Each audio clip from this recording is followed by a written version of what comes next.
عموماً لوگ یہیں سے ایسا کر لیتے ہیں، یہ غلط ہے۔ آپ نے دونوں کندھوں پہ چادر رکھ کے جس طرح بکل مارتے ہیں یہ اس طرح کرنی ہے، یہ آپ کا مرد کا احرام ہے۔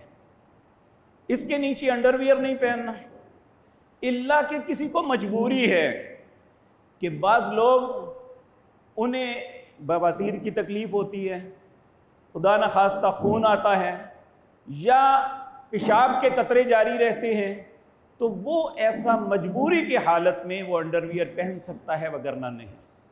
اسی طرح اس کے چادریں کسی بھی کپڑے کی ہو سکتی ہیں، لیکن یاد رکھیں جو فالدار کپڑا ہوتا ہے نا وہ لیں گے تو آپ کے لیے مشکل نہیں ہوگی۔ لٹھے کی چادریں یا تو دھو کے لیں یا ویسے لیں گے تو وہ آپ کو پریشان کریں گے۔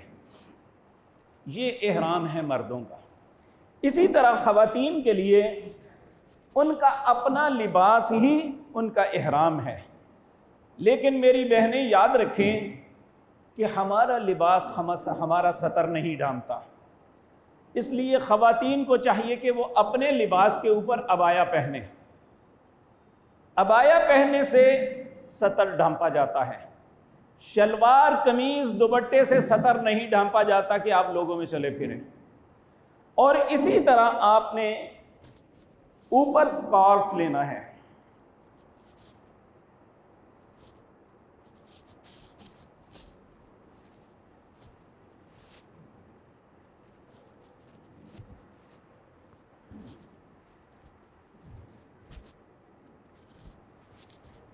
یہاں پہ بکل بٹن کچھ بھی لگا سکتے ہیں۔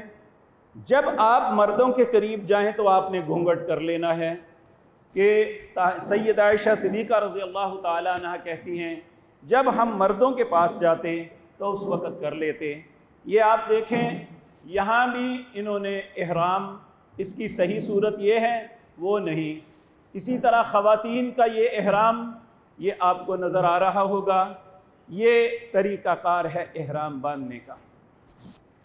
اگر آپ کی فلائٹ جدہ کی ہے تو پھر احرام کی چادریں آپ اپنے اسٹیشن سے، یعنی جہاں سے آپ نے فلائی کرنا ہے وہاں پہن لینی ہے۔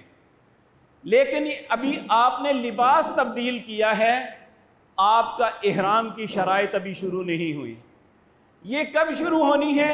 جب آپ میقات پہ جا کے تلبیہ پکارنا ہے۔